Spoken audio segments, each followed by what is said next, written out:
नहमदुहु व नसल्ली अला रसूलिहिल करीम, अम्मा बाद। अल्हम्दुलिल्लाह, आज हमारा सीरतुन नबी का ये 10वां दर्स है। अल्लाह का बेपनाह करम है कि शुरुआत में ये उम्मीद ही नहीं थी कि इतना कंटिन्यू आगे बढ़ा पाएंगे। और मैं अगर ये कहूँ तो ये मतलब कोई गलत बात नहीं होगी कि जितना आपका फ़ायदा हो रहा है ना, अल्हम्दुलिल्लाह उतना फ़ायदा मेरा भी हो रहा है। मेरा पूरा दोबारा रिवीजन हो गया जो सालों पहले हमने पढ़ा था सीरत के ताल्लुक से। अल्हम्दुलिल्लाह आपको बताने की वजह से अल्लाह रब्बुल आलमीन के करम से वो सारी बातें मेरे जहन में भी आ गई, मुझे भी याद हो रही हैं। अल्लाह का वो बहुत बड़ा करम और बहुत बड़ा एहसान है। अल्लाह रब्बुल आलमीन इसकी जज़ा आप सबको भी दे और हमें भी इंशाअल्लाह जो काम हम कर रहे हैं अल्लाह ताला उसे कबूल करे इंशाअल्लाह। पिछली बार का जो हमारा दर्स था उसके आखिरी में मैंने बात रखी थी आपके सामने बैअतुल उक़बा उला, ठीक है, वही बताया था मैंने आखिरी में आपको। पहली बैत यानी इस्लाम की जो पहली बैत अल्लाह के नबी सल्लल्लाहु अलैहि वसल्लम ने ली थी, जिसे उला पहली बैत कहा जाता है, जो आपने मदीना वालों से ली थी, जिसके अंदर टोटल कितने लोग आए थे? 12 लोग आए थे। आपने कुछ शर्तों की बुनियाद पर उनसे बैत ली थी। फिर 2 लोगों को जिम्मेदार बनाकर भेजा था कि आप जाइए और मदीना वालों को दीन बताइए, ये सारी बातें पहुंचाइए। अब उसके आगे अल्लाह के नबी सल्लल्लाहु अलैहि वसल्लम की अब उम्र हो रही है 53 साल। कितने साल? 53 साल, यानी आपकी नबूवत का कौन सा साल हो गया? ये 13वां साल। नबूवत का 13वां साल। 13वें साल के अंदर यानी जब अगला हज का मौसम आया तो पिछले हज के मौसम में तकरीबन 12 लोग इस इरादे से आए थे कि ईमान लाकर, ईमान तो ले आए थे, ईमान लाए हैं, अल्लाह के नबी के हाथ पर बैत करेंगे। इस साल यानी 13 नबवी को 53वां आपकी उम्र का साल, 13 जो है नबवी साल था, अल्लाह के नबी सल्लल्लाहु अलैहि वसल्लम के पास बैत करने के लिए इस मरतबा 75 लोग 75 लोग आते हैं मदीना से कि हम आपके हाथ पर बैत करना चाहते हैं। क्या करना चाहते हैं? बैत करना चाहते हैं। अब ये लोग हज के इरादे से आते हैं, मीना के आसपास के इलाकों में रुकते हैं, वहां से खबर पहुंचाते हैं कि हम आपके हाथ पर बैत करना चाहते हैं। क्योंकि मक्का का माहौल बहुत ज्यादा बिगड़ चुका था, आप उनको कहते हैं कि मैं रात के वक्त में आऊंगा, रात के वक्त में आने के बाद तुम मेरे पास आना और बैत कर लेना। इस जरिए से अल्लाह के नबी सल्लल्लाहु अलैहि वसल्लम ने बैत के इस अमल को करने के लिए इस साल के अंदर, इस हज के मौसम के अंदर, उन तमाम लोगों को एक अलग इलाके के अंदर रात में बुलाया। अब रात में सारे लोग वहां पर आए। 75 लोग जो मदीना से ईमान की गरज से आए थे वो आए, जबकि इनके साथ मदीना के बहुत सारे लोग थे, बहुत सारे लोग थे, अलग अलग कबीले के लोग थे, पर स्पेशल इस इरादे से आने वाले ये 75 लोग थे जिनका मकसद था ईमान कबूल करना। ये लोग अपनी उस मकाम पर जहां आपने बताया था उक़बा, जिस जगह का मतलब एरिया जो होता है ऊंचा एरिया, उसको उक़बा कहा जाता है। क्योंकि इस जगह पर बैत हुई थी इसलिए इस बैत को बैअतुल उक़बा सानिया कहा जाता है। सानी मतलब दूसरा, यानी वो जो बैत हुई थी वो कौन सी बैत थी? पहली बैत। अब ये हो गई दूसरी बैत, तो बैअतुल उक़बा सानिया, बैअतुल उक़बा सानिया। आज के दर्स की आप स्टार्टिंग हेडिंग में ये डालेंगे कि दूसरी बैत इस्लाम की कौन सी हुई। तो दूसरी बैत ये हुई 13 नबवी साल, जिसमें 75 लोग आए अल्लाह के नबी के पास और कहा कि हम ईमान कबूल करना चाहते हैं। अल्लाह के नबी ने एक मकाम पर उनको बुलाया, वहां पर खुद आप भी गए और जाने के बाद लोगों से आपने वहां पर बैत ली, पर आप बड़ी छुप कर गए थे, बहुत छुप कर आप भी गए। सहाबा कराम को भी जो ईमान लाए थे छुप कर बुलाया, उस जगह पर सब जमा हुए। जमा होने के बाद उस वक्त में अल्लाह के नबी ने उनसे जो शर्तें रखी थी, जो ये बैत की थी, वो पॉइंट्स आप लिख लीजिए। दूसरी बैत के पॉइंट्स कौन से थे, दूसरी बैत के लिए अल्लाह के नबी ने कौन सी शर्तें रखी थी, वो शर्तें आपको लिखनी है, ठीक है? बोलो। नंबर वन पहली शर्त आपने ये रखी थी कि तुम ताकत में रहो या कमजोरी में रहो, पर मेरी बातों को सुनना और मानना, यानी मेरी फरमाबरदारी करना। या इसको आसान से आप यूं लिख लें कि हर हाल में मेरी फरमाबरदारी करना, हर हाल में मेरी फरमाबरदारी करना। यानी तुम अच्छे में रहो तब भी, बुरे में रहो तब भी, थके हुए रहो तब भी, ताकत में रहो तब भी, हर हाल में तुम्हें क्या करना पड़ेगा? मेरी फरमाबरदारी करना पड़ेगा। दूसरी शर्त रखी थी कि तुम्हारे पास हो तब भी, कम हो तब भी मुझ पर खर्चा करना पड़ेगा। यानी मैं जो दीन की बातें बताऊंगा, दीन के नाम पर क्या करना पड़ेगा? खर्चा करना पड़ेगा। हर हाल में दीन के नाम पर खर्चा करना पड़ेगा। तीसरी शर्त क्या रखी थी जी? क्लियर है? पहली दूसरी तीसरी शर्त थी अम्र बिल मारूफ और नही अनिल मुनकर, भलाई का हुक्म देना होगा और बुराई से रोकना होगा। भलाई का हुक्म देना होगा और बुराई से रोकना होगा, ठीक है? चौथा पॉइंट, अल्लाह के दीन का काम करोगे जी। वापस रिपीट करूं, पहली चीज थी हर हाल में मेरी फरमाबरदारी करना पड़ेगी। दूसरी चीज थी हर हाल में मुझ पर खर्च करना पड़ेगा। तीसरी चीज थी नेकी का हुक्म देना होगा और बुराई से रोकना होगा। चौथी चीज دین کے کام کرنے میں کسی بولنے والے کی پرواہ نہیں کرنی ہے. یعنی جب کوئی ٹوک دے, کوئی برا بول دے, پاگل بول دے, مجنوں بول دے, بددین بول دے, اس کا ٹینشن نہیں لینا. آپ کو دین کا کام کرنا ہے, بولنے والوں کی فکر نہیں کرنا ہے. اور پانچویں اور سب سے اہم شرط یہ تھی کہ تمہیں ہر حال میں میری مدد کرنا ہے. کیا کرنا ہے؟ ہر حال میں میری مدد کرنا ہے, جیسے کہ تم اپنی اور اپنی اولاد اور اپنے بیوی بچوں کی جان کی حفاظت کرتے ہو. کیا کرنا ہوگا؟ ہر حال میں میری مدد کرنا ہوگی, میری حفاظت کرنا ہوگی, جیسے تم اپنے اولاد اور اپنے بیوی اپنے بچوں کی جیسے حفاظت کرتے ہو ویسے میری حفاظت کرنا ہوگی. میری جان کی حفاظت کرنا ہوگی, میں جو دین لایا ہوں اس کی حفاظت کرنا پڑے گی. یعنی یہ 5 شرطوں پر آپ نے ان سے کیا کی؟ بیعت کی. کیا کی؟ بیعت کی.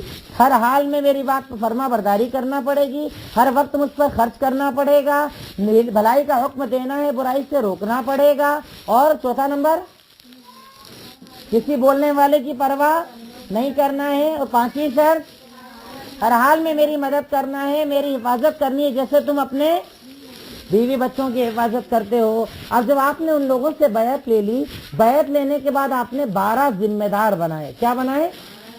12 لوگوں کو ذمہ دار بنایا. میں نے اس سے پہلے بتایا تھا کہ مدینے کے اندر 2 مشہور قبیلے تھے, ان کے نام یاد ہیں؟ ماشاء اللہ, اللہ رب العالمین آپ کو اور برکت دے. تو اللہ کے نبی صلی اللہ علیہ وسلم نے خزرج قبیلے سے 9 لوگوں کو ذمہ دار بنایا. خزرج قبیلے سے 9 لوگوں کو ذمہ دار بنایا, اور اوس قبیلے کے 3 لوگوں کو ذمہ دار بنایا.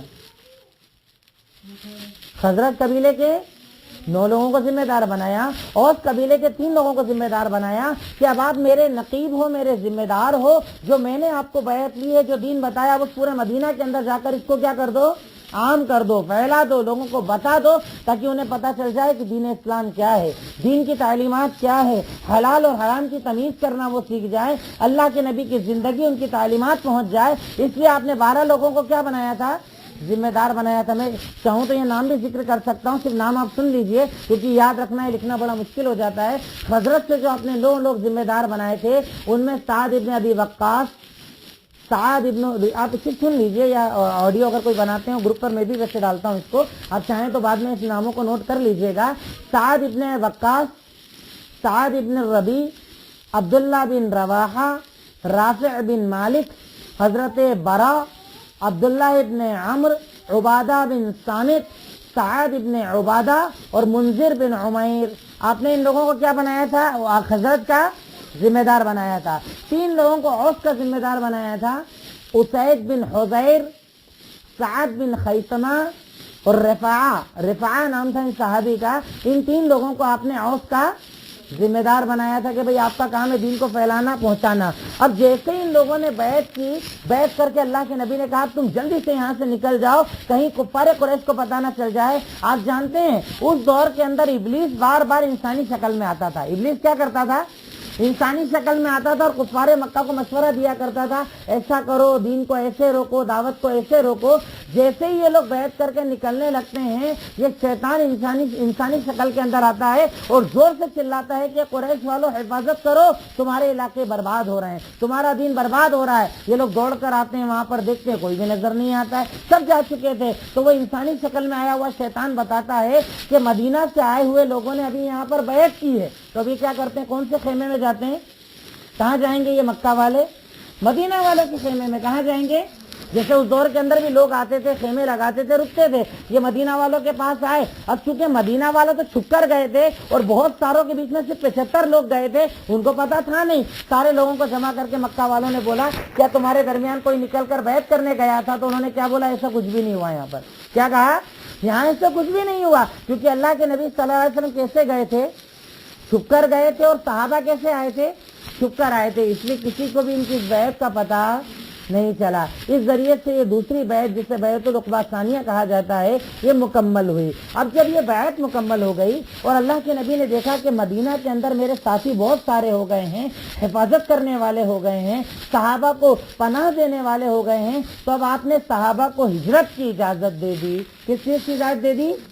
ہجرت کی. اب یہاں پر ایک کوشچن لکھیے کہ ہجرت کیوں کی گئی, یعنی ہجرت کرنے کی وجہ کیا تھی؟ लिखा क्वेश्चन आपने, हिजरत क्यों की गई या हिजरत करने की वजह क्या थी? सबसे पहली वजह इब्तिला और आजमाइश। मैंने आपको पहले वाकयात बताया ना सहाबा किराम पर जुल्म के, कितना जुल्म लोगों ने किया, मारा पीटा, आग में अंगारों पर लिटाया, पत्थरों पर घसीटा। तो इब्तिला और आजमाइश की वजह से इन्हें क्या करना पड़ा? हिजरत करना पड़ी। दूसरी चीज, इस्लामी दावत को मजबूती मदीना में मिल गई थी, इसलिए हिजरत करना पड़ी। इस्लामी दावत को मजबूती मदीना के अंदर मिल गई थी, इसलिए हिजरत करना पड़ी। लिखा आपने दूसरा पॉइंट। पहला पॉइंट इब्तिला और आजमाइश, दूसरा पॉइंट दावत इस्लामी को मदीना में मजबूती मिल गई थी। तीसरा पॉइंट तकजीब यानी झूठलाना, झूठलाना इतना ज्यादा बढ़ गया था कि मजबूरी में क्या करना पड़ा, इन लोगों को हिजरत करना पड़ी। लिखा तीसरा पॉइंट मजबूरी। चौथा पॉइंट आप लिख सकते हैं अपने दीन की हिफाजत के लिए, अपने दीन की हिफाजत के लिए हिजरत करना पड़ी कि अगर ज्यादा वक्त यहाँ रहेंगे ये कहीं हमें मार पीट कर दोबारा कुफ्र के अंदर ना ले जाएं, कहीं दोबारा हमसे शिरक ना करवा लें। तो दीन की हिफाजत के लिए क्या किया लोगों ने? हिजरत की। और आज भी अगर दीन पर बात आ जाए, दीन की हिफाजत करने पड़े तो हिजरत जायज है नहीं जायज है?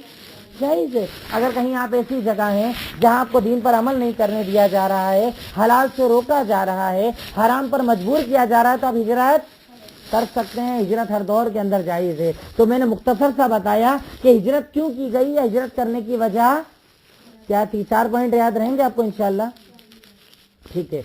अब जब हिजरत का आगाज होता है, हिजरत की शुरुआत होती है, मैं सिर्फ 2 लोगों की बात यहाँ पर आपके सामने करूंगा। हिजरत के अगर आप वाकयात को पढ़ेंगे तो जो उसके अंदर दर्द भरा हुआ है, जो उसके अंदर तकलीफें भरी हुई हैं, सुनकर पढ़कर कलेजा हिल जाता है कि सहाबा किराम के अंदर कौन सा दिल था, कौन सी हिम्मत थी, कौन सी कुव्वत और ताकत थी कि वो लोग अल्लाह के दीन के लिए बिल्कुल टेंशन नहीं लेते थे, दीन के लिए निकल गए थे, अपने घरों को, माल को, सब कुछ को छोड़ दिया था।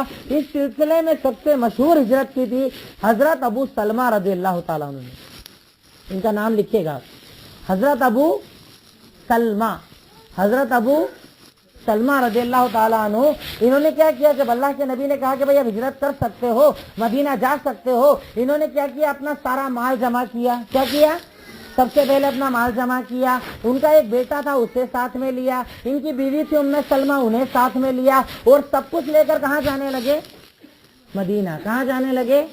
मदीना जाने लगे। अब हजरत अबू सलमा रज़ियल्लाहु ताला अन्हु हिजरत के इरादे से, अबू सलमा हैं, उनका माल है, उम्मे सलमा उनकी बीवी हैं और बेटा है, इन सब को लेकर मदीना जब जाने के लिए निकलते हैं, तो मदीना के रास्ते के लिए जब निकलते हैं, मक्का के ये सारे लोग, उनके रिश्तेदार आ जाते हैं और सबसे पहले कहते हैं कि अबू सलमा, तूने ये माल तो मक्का के अंदर कमाया, तूने ये माल तो कुफ्र की हालत में कमाया, अब अगर दीन कबूल करना चाहता है तो तुझे माल छोड़ना पड़ेगा।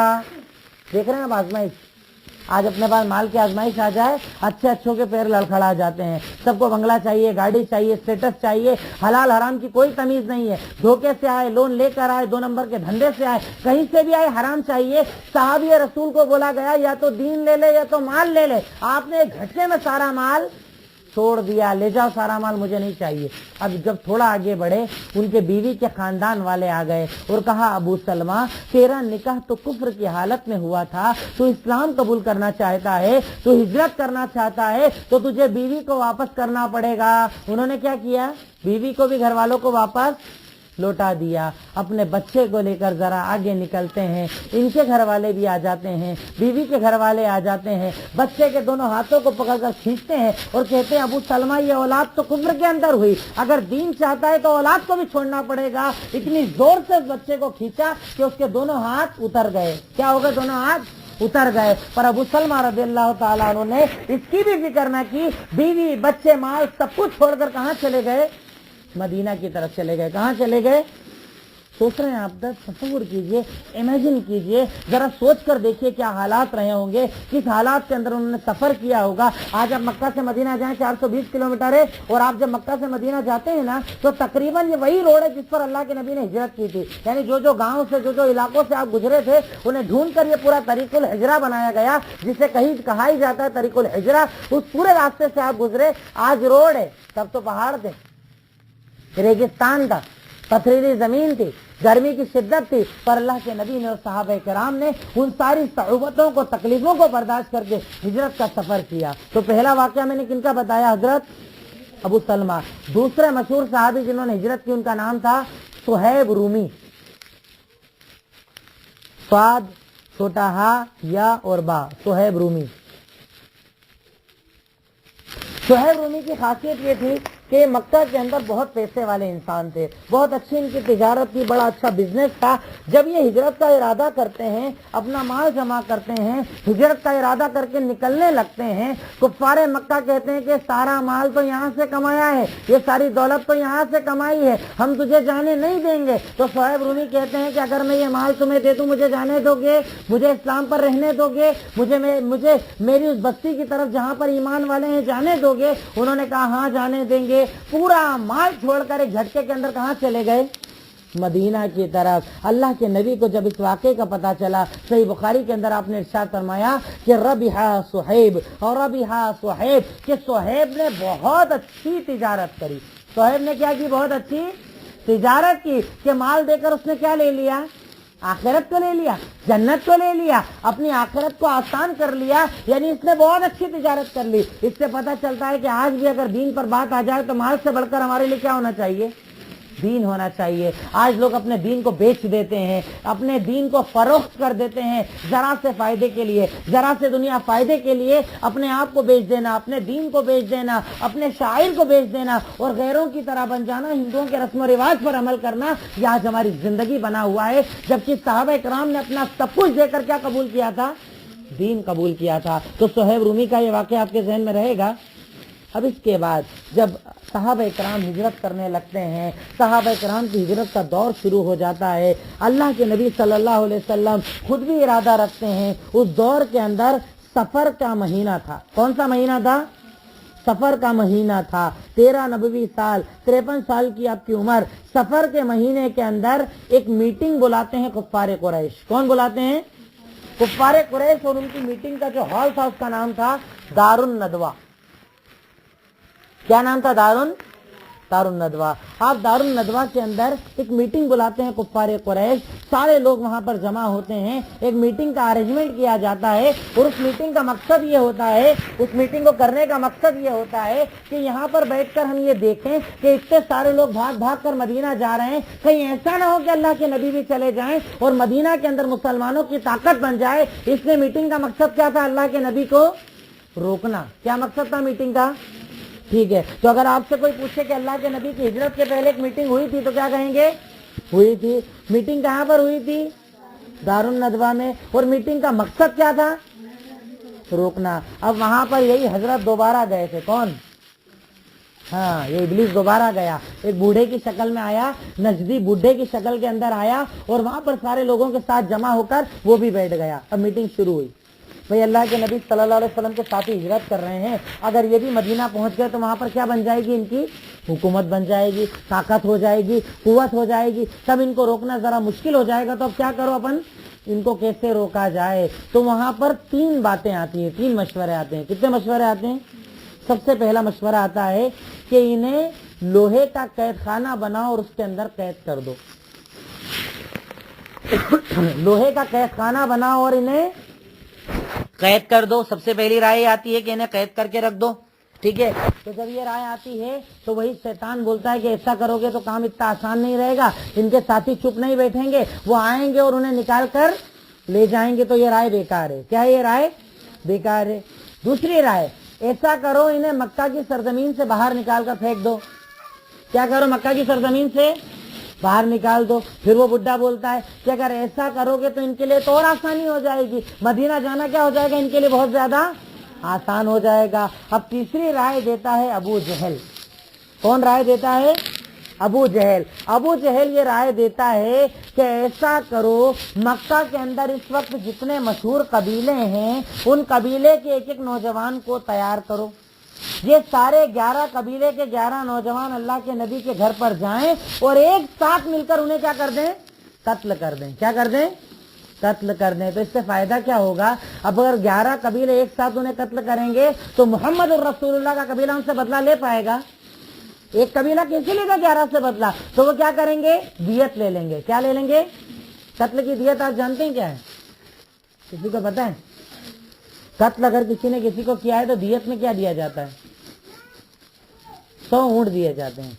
पहला तो ये होता है कि कातिल के बदले कातिल को या तो मार दिया जाए, यानी और बदला देना है तो क्या दिया जाए? 100 ऊंट दिए जाए। तो अब मीटिंग में अबू जहल ये मशवरा देता है कि ऐसा करो कि 11 अभी मशहूर कबीले हैं, 11 कबीले के एक एक आदमी को लो, एक एक सरदार को लो, एक एक नौजवान को तैयार करो, ये 11 के 11 मिलकर एक साथ अल्लाह के नबी को मार दें। तो उससे फायदा ये होगा कि अल्लाह के नबी का कबीला इनसे बदला नहीं ले पाएगा। और क्या करेगा? आखिर में क्या ले लेगा? दियत ले लेगा। क्या ले लेगा? क्लियर हुआ ये मीटिंग आपके सामने? जी, मीटिंग के कुछ पॉइंट्स लिख पाए आप? जी, मीटिंग हुई थी कहाँ पर? मकसद क्या था? क्या क्या राय आई? ठीक है, दूसरी राय, तीसरी राय? हाँ हाँ हाँ जी, या तो बोलते तो एक साथ, नहीं तो सारे चुप हो जाते हैं। मेरा सिस्टम खराब हो जाएगा। मेरे सिस्टम में एक वक्त में एक ही आवाज क्लियर आ रही है, थोड़ा सा प्रॉब्लम है मुझे जरा सुनने में, तो एक साथ आवाज, या तो अब तो एक साथ बोलते हैं या तो चुप हो जाते हैं। हाँ, तो मशवरा ये हुआ कि 11 कबीले के 11 नौजवानों को जमा कीजिए और उसके बाद एक साथ क्या करें? सब मिलकर मोहम्मद और रसूलुल्लाह को कत्ल कर दें, टेंशन खत्म हो जाएगा, कोई मसला नहीं रहेगा। अब इधर इनको क्या लग रहा था कि प्लानिंग तो बड़ी छुपके की है, पता चलेगा नहीं अल्लाह के नबी को। पर अल्लाह के नबी के पास कौन आते थे बताने के लिए? और किसके हुक्म से आते थे? अल्लाह के हुक्म से आते थे। तो अल्लाह रब्बुल आलमीन अपने हुक्म के जरिए हजरत जिब्रील अमीन को भेजते हैं कि जाओ और मोहम्मद और रसूलुल्लाह सल्लल्लाहु अलैहि वसल्लम को ये बताओ कि कुफ्फारे मक्का आपके कत्ल का इरादा कर रहे हैं, इसलिए आप अपनी प्लानिंग शुरू कर लो, हिजरत की प्लानिंग को आगे बढ़ाओ, अपनी प्लानिंग को कंप्लीट करो, आपने जो सोचा उसे कंप्लीट करो। और अब अल्लाह रब्बुल आलमीन आपको ये कह रहा है कि पहले आप अपनी प्लानिंग करो, जब अल्लाह की तरफ से इजाजत आएगी तब क्या करना है? आपको हिजरत करनी है। यानी इससे भी पता चलता है कि हिजरत की इजाजत अल्लाह के नबी को बाद में मिली और सहाबा को पहले मिली थी। नहीं, पता चलता है कि जो कौम का लीडर होता है, दाई होता है, उसे तकलीफ ज्यादा बर्दाश्त करना पड़ती है। अपन लोग सोचते हैं तकलीफ भी बर्दाश्त मत करो और जन्नत भी मिल जाए। आसान है जन्नत? नहीं है। अल्लाह के नबी सल्लल्लाहु अलैहि वसल्लम को वही होती है कि आप अभी सिर्फ तैयारी करो। और एक चीज और देखिएगा कि हिजरत के सफर के लिए अल्लाह के नबी ने प्लानिंग कितनी बड़ी की थी। ऐसा नहीं आया हुकुम उठ गए निकल गए, कोई ऐसा नहीं काम नहीं था। बाकायदा उसके लिए पूरा एक प्लान तैयार किया गया था, बाकायदा उसके लिए प्लानिंग की गई थी। और अगर उन प्लानिंग पर आप गौर करो तो पता चलेगा कि अल्लाह के नबी सल्लल्लाहु अलैहि वसल्लम कितने ज़हीन थे, कितने दिमाग वाले थे, कितने अक्ल वाले थे। रब्बुल आलमीन ने आपको कितना मलका और कितनी ताकत और कितनी कुव्वत अता की थी कि आपने जबरदस्त प्लानिंग पूरी की थी हिजरत के सफर के पहले। और जब अल्लाह के नबी को ये वही किया जाता है कि ये लोग आपके कत्ल का इरादा कर रहे हैं, अब आप अपनी प्लानिंग शुरू कर दीजिए, तो अल्लाह के नबी सल्लल्लाहु अलैहि वसल्लम किसके पास जाते हैं? माशाअल्लाह, किसके पास जाते हैं? अबू बकर सिद्दीक रज़ियल्लाहु ताला अन्हु के पास जाते हैं, क्योंकि यही वो अबू बकर हैं कि जब सबको हिजरत की इजाजत मिली और ये पूछने आए तो अल्लाह के नबी ने क्या कहा था? आपको इजाजत अभी कोई इजाजत नहीं है, अभी आपको रुकना है, आपको इजाजत अल्लाह ने अभी नहीं दी है। इस चीज को अगर आप देखना चाहें तो सही बुखारी के अंदर किताबुल मनाकिब, सही बुखारी में जहाँ पर सहाबा कराम की फजीलतों का बाब है ना, वहाँ पर हदीस की, बुखारी नहीं, किसी भी हदीस की किताब को उठाकर देख लीजिए, सही बुखारी के अलावा जितनी भी बुखारी या बुखारी के अलावा जितनी भी किताबें हैं सब में किताबुल मनाकिब, जहाँ पर सहाबा की फजीलत और स्पेशली अबू बकर सिद्दीक की फजीलत जहाँ पर भी बताई गई, वहाँ पर इस हदीस को नकल किया गया कि अल्लाह के नबी ने जब कहा, अबू बकर सिद्दीक ने पूछा कि मैं भी हिजरत कर लूँ, तो आपने कहा अभी आपको इजाजत नहीं है। तो पूछा सहबा या रसूलुल्लाह, ए अल्लाह के नबी क्या आपका और मेरा साथ होगा? तो आपने कहा हाँ तू मेरे साथ रहेगा। देखिए मकाम कितना बड़ा, मर्तबा कितना बड़ा। अल्लाह रब्बुल आलमीन ने आपको कैसे चुना था कि आपको हिजरत की इजाजत नहीं दी गई थी, और किसके साथ हिजरत की इजाजत मिली? मोहम्मदुर रसूलुल्लाह सल्लल्लाहु अलैहि वसल्लम। और जब अल्लाह के नबी सल्लल्लाहु अलैहि वसल्लम को ये चीज मिलती है, ये वही आती है, आप अबू बकर सिद्दीक रज़ियल्लाहु ताला अन्हु के घर में जाते हैं। आप चाहें तो एक हदीस है, उसको अगर आप पढ़ेंगे तो बात और ज्यादा क्लियर हो जाएगी। सही बुखारी की हदीस नंबर 476, 476, सही बुखारी हदीस नंबर 476, उसके अंदर वाक़या है, हज़रत आयशा सिद्दीक़ा कहती हैं कि एक दिन अचानक दोपहर के वक्त में, जबकि दोपहर के वक्त में अरब में कोई किसी के घर पे नहीं जाता है, क्योंकि दोपहर का वक्त किस चीज का होता है? قیلولہ کرنے کا وقت ہوتا ہے، تو وہاں پر کامن تھا، تو دوپہر میں کوئی کسی کے گھر نہیں جاتا تھا۔ اللہ کے نبی اس وقت آئے جب کوئی کسی کے گھر نہیں جاتا تھا، اچانک گھر میں آئے، ابو بکر صدیق کے پاس آئے اور وہاں بیٹھ کر آپ نے ہجرت کا پلان تیار کیا۔ کیا کیا؟ ہجرت کا پلان تیار کیا، آپ نے پوری پلاننگ بنائی، اور پلاننگ بنانے کے بعد ابو بکر صدیق کو یہ بتایا کہ سنو، آج کے دن ان لوگوں نے میرے قتل کا ارادہ کیا ہے۔ اب میں آج کا دن غالباً اس کے کچھ دن بعد کی بات ہے، کیونکہ سفر کا یہ واقعہ تھا، اور اس کے بعد کچھ دنوں کے بعد آپ کی ہجرت کا میں انشاءاللہ آگے اس کی ڈیٹ بھی آپ کو بتاؤں گا کہ ہجرت کے وقت جب اللہ کے نبی نے ہجرت کا ارادہ کیا، یہ تقریباً 14 سفر کی میٹنگ کی بات تھی۔ میٹنگ کے بعد ان لوگوں نے قتل کا ارادہ کیا تھا، اور تقریباً 27 سفر کو آپ نے ہجرت کا سفر شروع کیا تھا۔ اس کے پہلے جو یہ دن تھے، ابو بکر صدیق کے آپ گھر کے اندر آتے ہیں اور آ کر کہتے ہیں کہ سنو، اللہ رب العالمین نے مجھے یہ کہا ہے کہ مجھے ہجرت کر کے مدینہ کی طرف جانا ہے، پر ابھی ہجرت کی اجازت نہیں ملی ہے، پر ہم کیا کرتے ہیں؟ ہجرت کا پلان تیار کرتے ہیں۔ کیا کرتے ہیں؟ تو پلان کے تحت آپ پوائنٹس لکھیے، ہجرت کا پلان، اور اس کے نیچے آپ پوائنٹس لکھیے، آپ کے ہجرت کا پلان اور اس کے نیچے کے پوائنٹس۔ سب سے پہلا پوائنٹ آپ نے یہ بتایا کہ ہم ہجرت کب کریں گے؟ آدھی رات کو کریں گے۔ جب سارے لوگ گہری نیند میں ہوتے ہیں، ہم کیا کریں گے؟ آدھی رات کو ہجرت کے سفر کا آغاز کریں گے، ہجرت کا سفر شروع کریں گے۔ لکھا پہلا پوائنٹ، آدھی رات کو ہم ہجرت کا سفر شروع کریں گے۔ 3 دن تک مکہ کے پاس میں کہیں چھپے رہیں گے، 3 دن تک کہیں نکلیں گے نہیں۔ اور وہ جگہ کون سی تھی؟ غار ثور۔ کون سی جگہ تھی؟ غار ثور۔ 3 دن تک ہم رات کے وقت ہم نکلیں گے، پہلا پوائنٹ۔ دوسرا پوائنٹ، 3 دن تک ہم کہاں رکے رہیں گے؟ غار ثور کے اندر رکے رہیں گے، ٹھیک ہے۔ اس کے بعد آپ نے کہا کہ ایک آدمی کو، کسی کو بتاؤ، کسی کو پکڑو جو ہمیں راستے کی رہنمائی کر سکے۔ کیا کر سکے؟ مدینہ تک کا پورا کلیئر راستہ بتا سکے، اس آدمی کو تلاش کرو۔ وہ آدمی کون تھے؟ نام جانتے ہیں کوئی آپ میں سے؟ عبداللہ بن اوریقط، نام لکھیے۔ تیسرے پوائنٹ میں کیا کہا کہ آپ کیا کرو؟ راستے کے لیے کسی آدمی کو گائیڈ بنا لو، کسی آدمی کو گائیڈ بنا لو۔ اور وہ گائیڈ کون تھے؟ عبداللہ بن اوریقط۔ عبداللہ بن اوریقط جو مشرک تھے اس وقت، یعنی شرک پر تھے، کفر پر تھے، پر اللہ کے نبی نے مدینہ تک جانے کے لیے ان کا سپورٹ لیا تھا۔ اس سے پتہ چلتا ہے کہ مشرک کا بھی سپورٹ لیا جا سکتا ہے وقت بڑھنے پر۔ پہلا پوائنٹ، ہجرت کب کریں گے؟ دوسرا پوائنٹ، تیسرا پوائنٹ، ایک آدمی جو راستہ دکھائے، وہ آدمی کون؟ عبداللہ بن اوریقط۔ چوتھا پوائنٹ، کھانے پینے کا انتظام کیسے ہوگا؟ تو آپ نے کہا حضرت اسما، یعنی جو حضرت ابو بکر کی بیٹی تھی، کہ تم شام کے وقت کھانا لے کر آیا کرنا۔ کیا کرنا؟ شام کے وقت کھانا لے کر آیا کرنا۔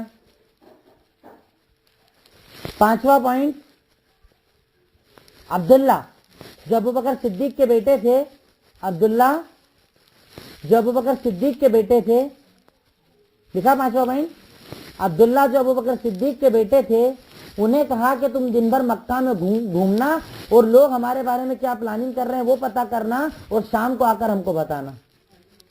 دیکھیے، آپ نے انٹیلیجنس کا بھی، نیٹ ورک کا بھی انتظام کیا تھا کہ آپ کو آپ کے دشمنوں کی بھی خبر ہونا چاہیے، ان کی پلاننگ کی بھی خبر ہونا چاہیے۔ آج ہماری قوم کتنی غافل ہے نا، ہمیں پتہ ہے ہمارا دشمن کیا پلاننگ کر رہا ہے، ہمارے خلاف کیا سازشیں ہو رہی ہیں، ہمیں مٹانے کے لیے وہ لوگ کیا پلاننگ کر رہے ہیں، کہاں کتابوں کے اندر چیزوں کو بدلا جا رہا ہے، ہمیں کچھ پتہ نہیں، ہم بالکل غافل ہیں۔ پر اللہ کے نبی نے پلاننگ کیا کی کہ عبداللہ کیا کریں گے؟ روز مکہ میں گھومیں گے اور خبر پتا کریں گے، اور شام کو آ کر بتائیں گے۔ لکھا پانچواں پوائنٹ؟ لکھ پائے گے نہیں آج تک؟ جی 3 لوگ بول رہے ہیں، باقی نہیں لکھا؟ ہاں ابھی لگا لکھا جی۔ چھٹا پوائنٹ لکھیے۔ اور آپ نے جو ابو بکر صدیق کے غلام تھے، ان کا نام تھا عامر۔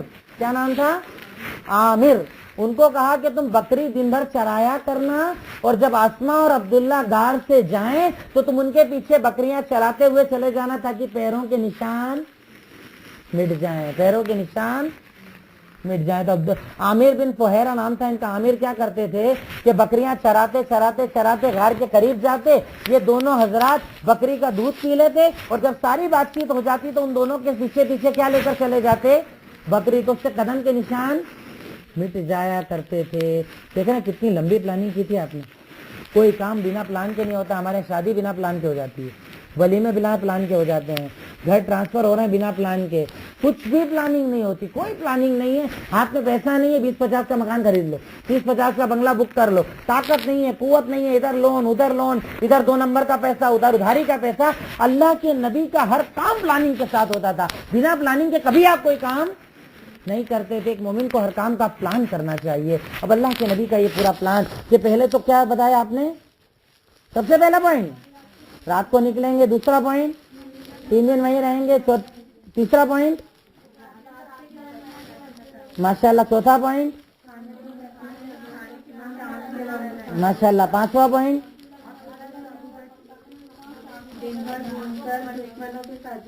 पता लगाएंगे और आकर बताएंगे, 6ठा पॉइंट देखो। इससे आपको क्या पता चला, मुझे आप बताएं, आपको क्या चीज पता चली इससे, ये पूरी प्लानिंग से आपके दिमाग में क्या चीज आई? ठीक है, और कोई पॉइंट? बहुत अहम पॉइंट एक मिलेगा आपको यहाँ पर, बहुत अहम पॉइंट, थोड़ा सा गौर करेंगे तो जी। ठीक है, और कोई पॉइंट? ठीक है जी, और बहुत अहम पॉइंट है एक, जिस पर अकीदा टिका हुआ है हम लोगों का।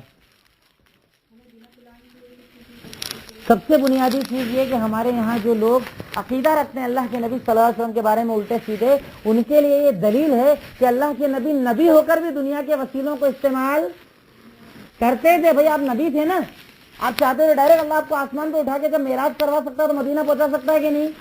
क्यों करवाया? अल्लाह रब्बुल आलमीन दुनिया को ये बता रहा है कि दुनिया के वसीलों का इस्तेमाल किया जा सकता है, जरूरत पड़ने पर वसीलों का इस्तेमाल किया जा सकता है। मतलब कि जरिए आपके सामने उन्हें इस्तेमाल करो। हमारे यहाँ आप लोगों ने देखा होगा एक सूफी संतों वाला अकीदा लोगों ने बनाया है कि जो है सब अल्लाह करने वाला है, पड़े रहो, लेटे रहो, कमाने खाने की जरूरत नहीं, अल्लाह तुम्हारे मुंह में खाना देगा। ये जो अकीदा लोग रखते हैं उनके लिए दलील है कि अल्लाह के नबी नबी होकर भी क्या कर रहे थे, जरिए इस्तेमाल कर रहे थे। अब्दुल्ला बिन उरैक़ी को इस्तेमाल कर रहे हैं, खाने के लिए इस्तेमाल कर रहे हैं, आमिर बिन फुहैरा को बकरियां लाने के लिए बोल रहे हैं। इससे पता चलता है कि इंसान को हमेशा जो उसके सामने चीजें उनका इस्तेमाल करना चाहिए। ये नहीं सोचना चाहिए कि अल्लाह मेरे नसीब का मुझे लाकर देगा, मुझे मेरे नसीब के लिए मेहनत करनी पड़ेगी। अब उसके बाद अल्लाह के नबी ये सारी प्लानिंग कर रहे हैं। अब इधर ये लोग प्लानिंग कर रहे हैं, उधर अल्लाह के नबी प्लानिंग कर रहे हैं। पर प्लानिंग किसकी कामयाब होती है?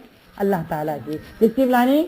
अल्लाह रब्बुल आलमीन की। अब इधर इन लोगों की प्लानिंग का दिन आ गया, रात आने वाली थी। इन लोगों ने दोबारा बातचीत की कि 11 लोग जो मुकर्रर किए गए हैं वो 11 लोग, उनके भी नाम मैं सिर्फ बोल रहा हूँ, लिखना ना लिखना जरूरी नहीं है। वो 11 लोग जिन लोगों को मुकर्रर किया गया था कि 11 अल्लाह के नबी के घर के बाहर खड़े होंगे और एक साथ जाकर आपको कत्ल कर देंगे, वो 11 लोग थे अबू जहल, हकम, उकबा, नजर, उमैया, जमा, तुआइमा, अबू लहब, उबई, नब्बा और मुनब्बा।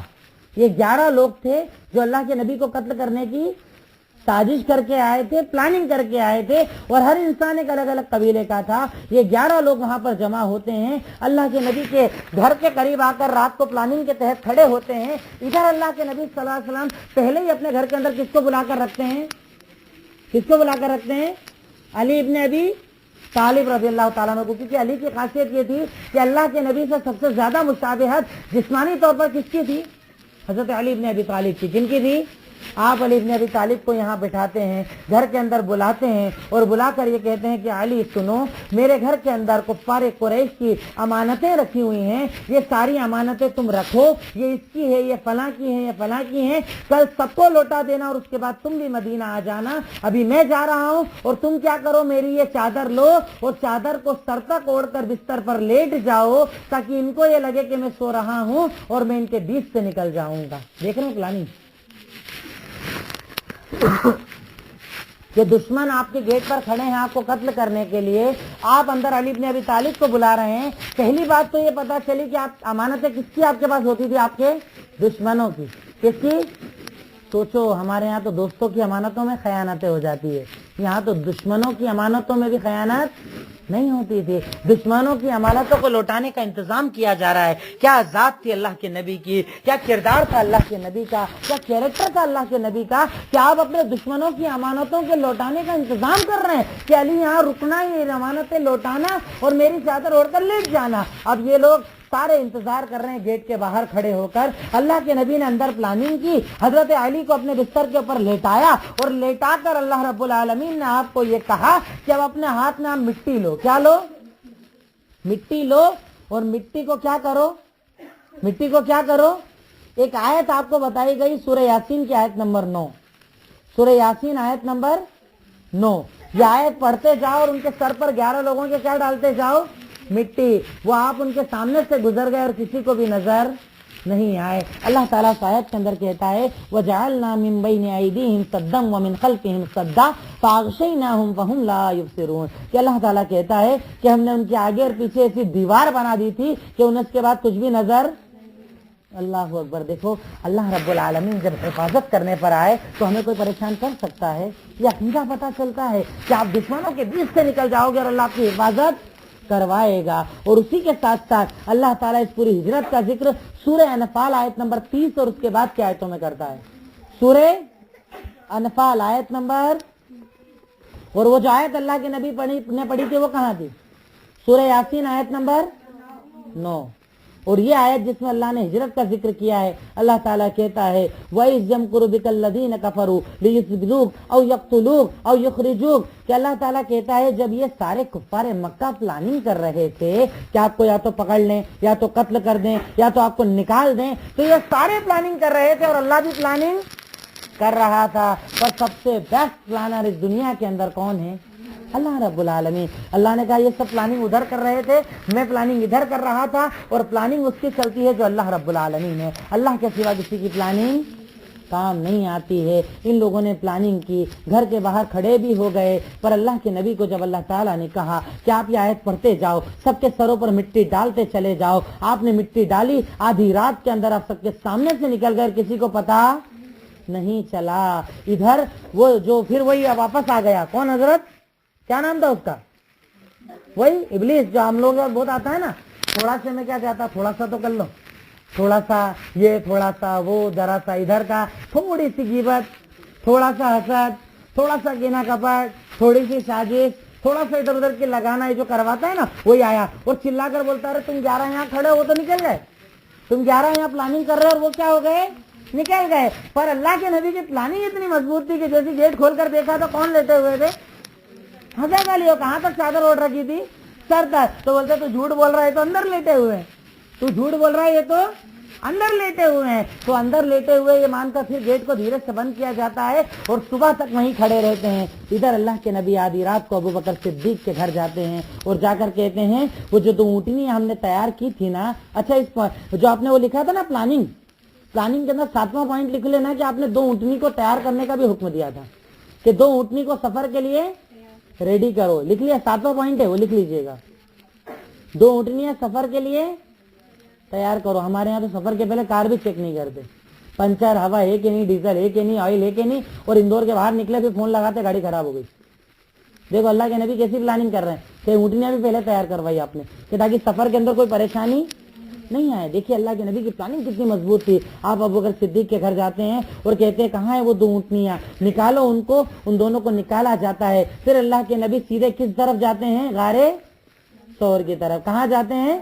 غار ثور کی طرف. اگر آپ اس نقشے کو دیکھیں گے جو مدینہ کا مکہ کا نقشہ ہے, تو آپ دیکھیے مدینہ جانے کا روٹ الگ ہے, غار ثور یمن کے راستے پر ہے. یعنی اگر مکہ سے کسی کو یمن جانا ہے تو کیا آتا ہے؟ غار ثور آتا ہے. مدینہ کے راستے پر غار ثور نہیں آتا. نہیں. دیکھیے اللہ کے نبی کا مقصد کیا تھا؟ لوگوں کو دھوکہ دینا. کیا مقصد تھا؟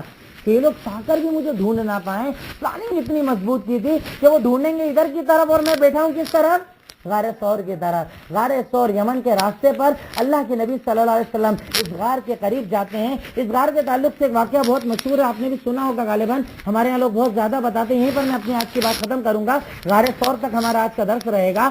تو یہ کہا جاتا ہے کہ اللہ کے نبی صلی اللہ علیہ وسلم وہاں پر جب گئے تو ابو بکر صدیق نے کہا آپ باہر رکیے, میں اندر جاتا ہوں. اندر گئے. غار کے اندر بہت سارے سوراخ تھے. انہوں نے اپنے کپڑوں سے اس کو بند کر دیا. ایک سوراخ رہ گیا, اس پر اپنا پاؤں رکھ دیا. اب اللہ کے نبی اندر آئے, آپ ان کے پاؤں پر لیٹ گئے. اندر ایک سانپ تھا جس نے ابوبکر صدیق کو ڈسا. ڈسنے کی وجہ سے ان کی آنکھ سے آنسو آئے اور اللہ کے نبی اٹھ گئے. پوچھا ابوبکر کیا ہوا؟ تو کہا مجھے سانپ نے کاٹ لیا.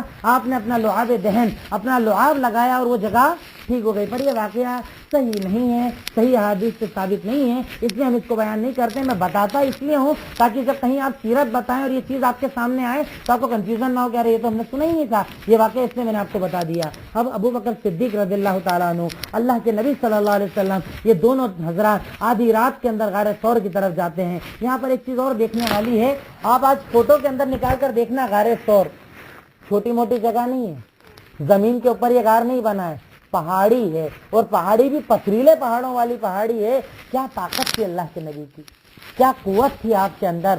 53 سال کی عمر, اور اس پہاڑ کے اوپر چڑھ گئے. اور غار ہرا کو بھی اگر آپ دیکھیں گے تو تعجب ہوگا, نوجوانوں کے لیے چڑھنا مشکل ہے, اللہ کے نبی وہاں عبادت کرنے جایا کرتے تھے. کتنے طاقتور مطلب آپ تھے. آپ صلی اللہ علیہ وسلم وہاں تک جاتے ہیں, غار ثور کے قریب پہنچتے ہیں. ابوبکر کہتے ہیں رکیے میں اندر جاتا ہوں. اندر پہلے معائنہ کرتے ہیں, اس کے بعد اللہ کے نبی کو بلاتے ہیں, اور یہ دونوں حضرات کہاں پر رکتے ہیں. اس کے بعد کتنے دن رکتے ہیں؟ 3 دن. کتنے دن رکتے ہیں؟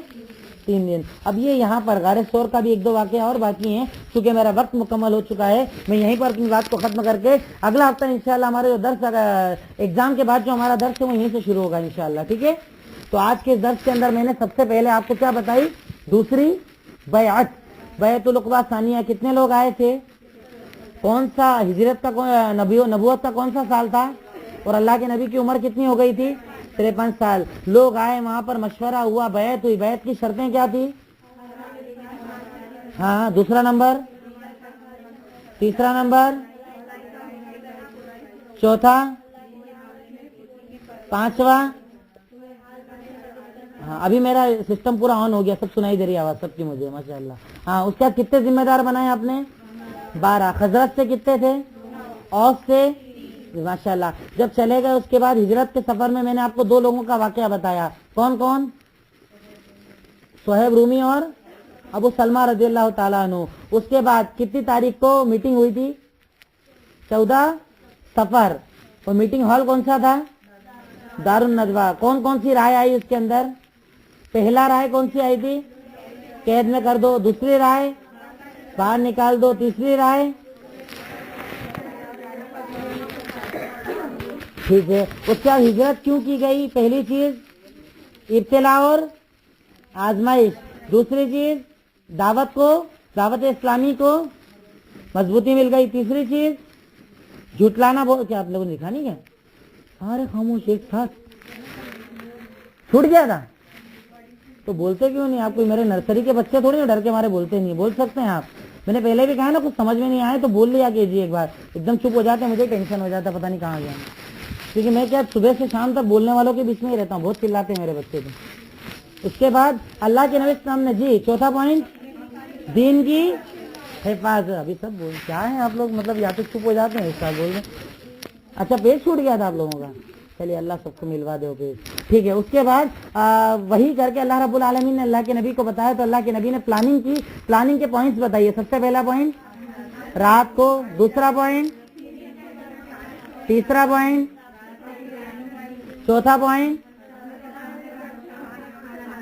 ہاں, پانچواں پوائنٹ, ہاں ہاں ہاں آئیں گے ماشاءاللہ. چھٹا پوائنٹ